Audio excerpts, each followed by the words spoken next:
Praise the Lord. ഈ പുതിയ ദിവസം അനുഗ്രഹത്തിൻ്റെ ദിനമായി ദൈവം നൽകട്ടെ. യെശയ്യാവിൻ്റെ പുസ്തകം 62 അധ്യായം 6 വാക്യം. യെരൂശലേമേ, ഞാൻ നിൻ്റെ മതിലുകളിന്മേൽ കാവൽക്കാരെ ആക്കിയിരിക്കുന്നു. അവർ രാവോ പകലോ ഒരിക്കലും മിണ്ടാതെ ഇരിക്കയില്ല. യഹോവയെ ഓർപ്പിക്കുന്നവരെ, നിങ്ങൾ സ്വസ്ഥമായിരിക്കരുത്. അവൻ യെരൂശലേമിനെ യഥാസ്ഥാനപ്പെടുത്തോളവും ഭൂമിയിൽ അതിനെ പ്രശംസാ വിഷയം ആക്കുവോളവും അവന് സ്വസ്ഥത കൊടുക്കുകയും അരുത്. പ്രവാചകൻ യെരൂശലേമിനെ കുറിച്ചുള്ള ദൈവത്തിൻ്റെ കാര്യപദ്ധതിയെ വെളിപ്പെടുത്തുകയാണ്. യെരൂശലേമിൻ്റെ മതിലുകളിൽ കാവൽക്കാരെ ആക്കിയിരിക്കുന്നു.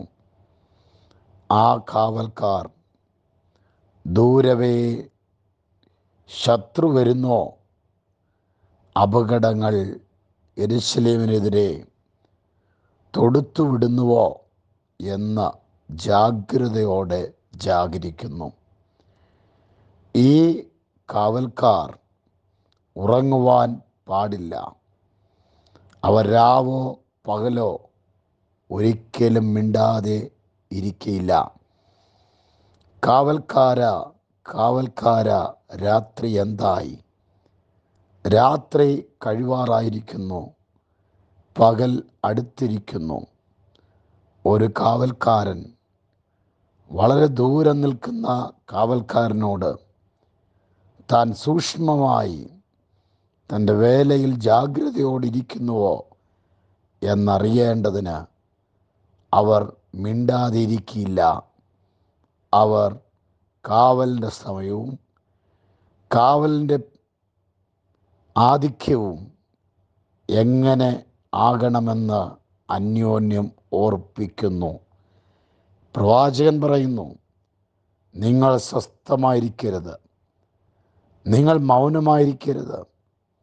നിങ്ങളുടെ വിഷയത്തിനെ യഥാസ്ഥാനപ്പെടുത്തുവോളവും മറ്റുള്ളവരുടെ മുൻപിൽ അത് പ്രശംസാ വിഷയം ആകുവോളവും സംസാരിച്ചു കൊണ്ടിരിക്കണം. മിണ്ടാതിരിക്കരുത്, സ്വസ്ഥത കൊടുക്കരുത്. ഇന്നത്തെ ദിവസം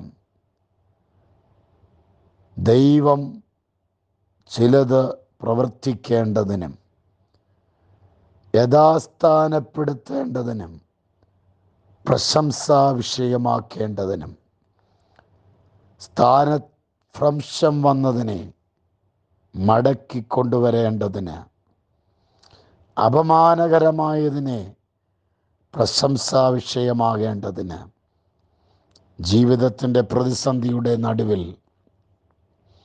ജീവിതത്തിൻ്റെ നിർണായകമായ സാഹചര്യങ്ങളുടെ നടുവിൽ ദൈവം ഇടപെടുന്നതുവരെ ദൈവത്തിന് സ്വസ്ഥത കൊടുക്കരുത്.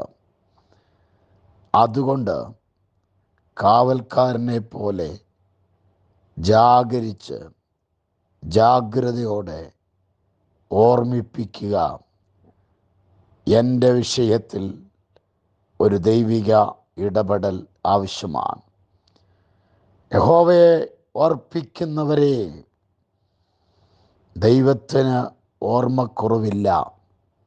എന്നാൽ ജാഗ്രതയോടെ അന്വേഷിക്കുന്നവൻ കണ്ടെത്തുവാൻ തക്കവണ്ണം താൻ ജനം തന്നോട് പ്രാർത്ഥിക്കുവാൻ, ദൈവം തൻ്റെ ജനം അവരുടെ വിഷയത്തെ ഓർമ്മിപ്പിച്ച് ദൈവത്തിൽ ആശ്രയിക്കുവാൻ ആഗ്രഹിക്കുന്നു. എന്തിനു വേണ്ടി? യഥാസ്ഥാനപ്പെടുത്തുവാൻ. എന്തിനു വേണ്ടി? പ്രശംസാ വിഷയമാക്കുവാൻ. എപ്പോൾ? അത് പൂർത്തീകരിക്കുന്നതുവരെയും സ്വസ്ഥത കൊടുക്കരുത്. ഞങ്ങളുടെ കർത്താവേ, ഇന്നത്തെ ദിവസം ഞങ്ങൾക്ക് അനുഗ്രഹമാക്കി ദൈവപ്രവൃത്തിക്ക് കാരണമാക്കി തീർക്കേണ്ടതിനായി പ്രാർത്ഥിക്കുന്നു. പ്രിയമുള്ളവരെ, അനുഗ്രഹിച്ച് പ്രാർത്ഥിക്കുന്നു. യേശുവിൻ നാമത്തിൽ തന്നെ. ആമേൻ.